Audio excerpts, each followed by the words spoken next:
Right now, without realizing it, you are running from something, not from enemies, not from failure, from the one thing you cannot outrun, yourself.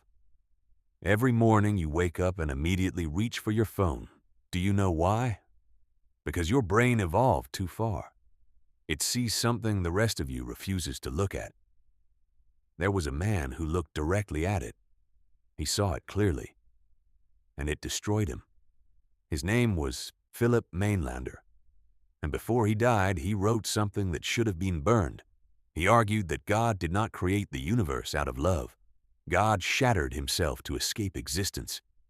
And we, every human alive, are nothing but dying fragments of that original suicide. If that sounds insane to you, good. It means you still have something left to lose. Stay. What you are about to learn will change the way you see every single day you have left.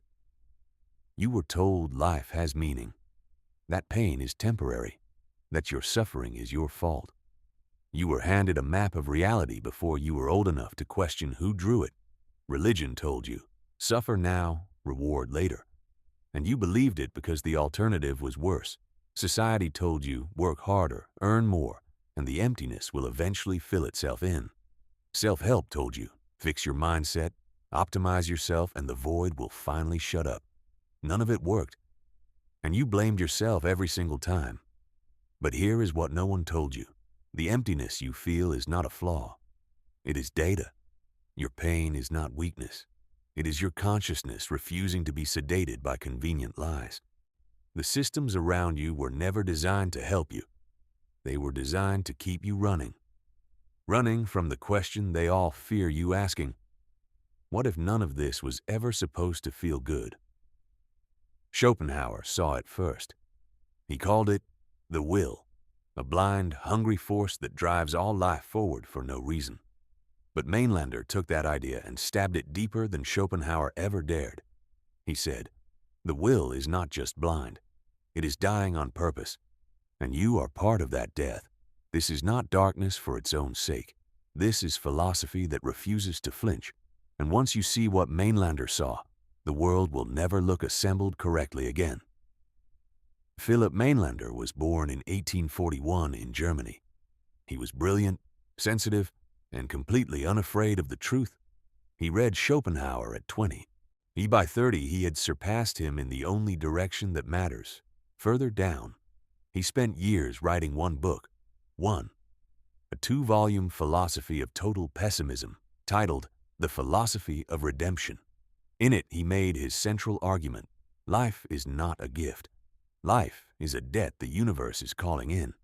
He said the universe began as God, one unified being, complete, whole, with nothing left to desire.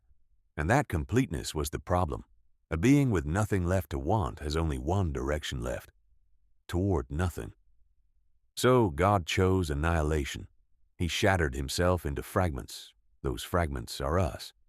Nietzsche owned a copy of Mainländer's book. He cited him once, then never mentioned him again. Draw your own conclusions about why the most famous philosopher of darkness buried the darkest philosopher of all. Well, Mainländer wrote, I have found the truth and cannot go back. There is only one way forward now, through. Every desire you satisfy does one thing, reveals the next desire beneath it. Mainländer called this the engine of suffering. Desire is not the pursuit of life. It is the rehearsal of death. You know this feeling. You worked for the promotion. You got it. 3 weeks later, nothing. That hollow feeling after getting what you wanted. Mainländer said that is not disappointment. That is the truth arriving.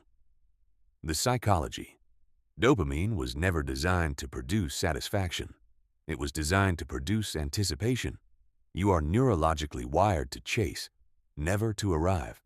Your brain is a machine that eats tomorrow to avoid today. What you can do, starting today, before you chase the next thing, let's stop and ask, what am I actually running from? The pursuit is not the destination. You are the destination. The pursuit is the avoidance. Every religion that ever existed told you the same story. God made you as a gift. Mainlander said, no, God unmade himself to become you. This is not nihilism.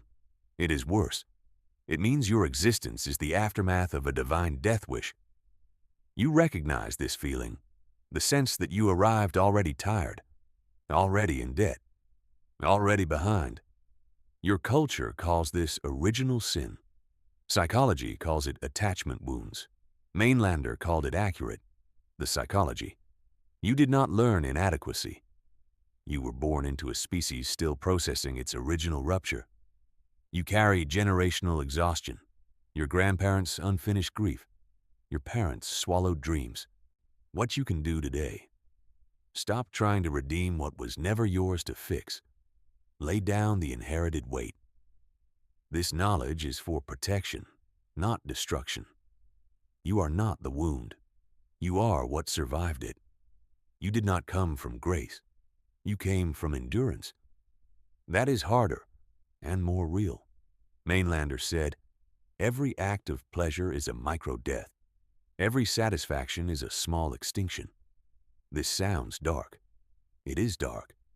It also explains why nothing ever feels like enough for very long. You have watched this happen in real time. The relationship you fought for, the moment it stopped feeling electric. This is not you being broken. This is the underlying structure of desire itself showing through the paint. You the psychology. Habituation is not boredom. It is your nervous system completing a loop and asking, what is the cost of staying here versus the cost of moving forward? You are not addicted to things. You are addicted to the moment just before you have them. What you can do today: find one thing you keep pursuing and ask, what would I feel if I simply stopped pursuing it? Not giving up. Stopping the loop. There is a difference between surrender and stillness. Mainlander argued that the highest ethical act is to reduce suffering, including the suffering you generate by existing for others. This does not mean self-destruction. It means radical responsibility for the weight you place on the world. You know this dynamic. The person in your life who exhausts everyone around them and calls it passion. A Mainlander would have called that person a machine of will, unconscious and consuming, pulling others toward their own extinction spiral. The psychology. High-need individuals are not bad. They are operating from an unexamined will. They have never confronted their own machine. What you can do today: audit who you are being to the people around you. Are you generating energy or consuming it? Mainlander's insight. Peace is not a reward for striving. Peace is what remains when you stop generating unnecessary force. You do not have to be a force. You are allowed to be a witness. The world has enough machines. It is desperately short of people who know how to be still. Mainlander argued that civilization itself is a species-level mechanism to delay the inevitable confrontation with meaninglessness. Every entertainment system, in every religion, every market, built to fill the silence between birth and death, so you never sit with it. You have felt the silence they are filling. 2 a.m., screen off, room quiet, that 2-minute window before you reach for the phone. Zapfe mapped this too. He said humans use 4 mechanisms to survive consciousness: isolation, anchoring, distraction, sublimation.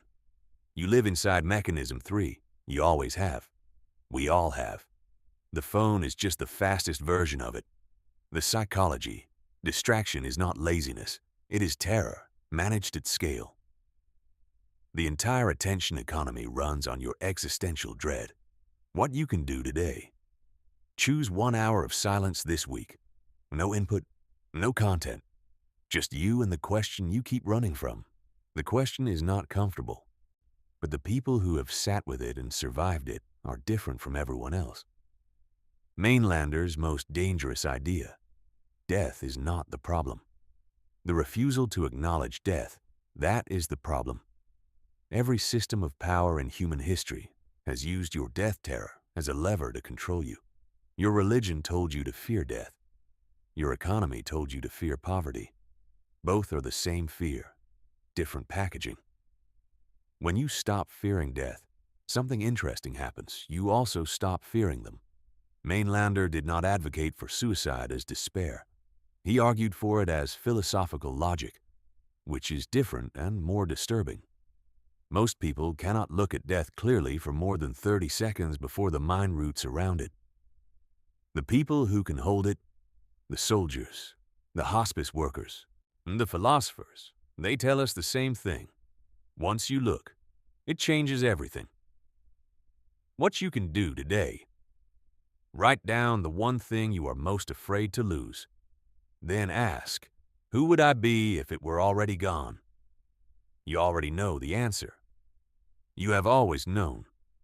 The fear just makes it louder than the answer. You came here expecting a philosophy lesson. What you got was a mirror.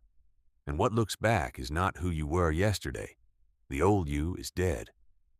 The version that needed the chase, that needed the approval. That needed the noise to feel real. You are a weapon, pointed at your own future. And for the first time, you are aware of the hand holding you. You belong to no one. Not your fear, not your past, not the noise they built to keep you distracted from this exact moment. Mainlander died at 35. He finished his work, stood on his own book, and was done. You are still here. That means your work is not finished. You do not need to agree with Mainlander to have been changed by him. That is what philosophy is, not answers, confrontation. If this channel keeps finding the philosophers they buried, the dangerous ones, the unflinching ones, you should decide whether you want to see what comes next. Subscribing is not loyalty to a channel. It is a signal to the algorithm that this kind of truth deserves to exist. If you found something in this video that the rest of your feed has been hiding from you, that is the point. That will keep happening here.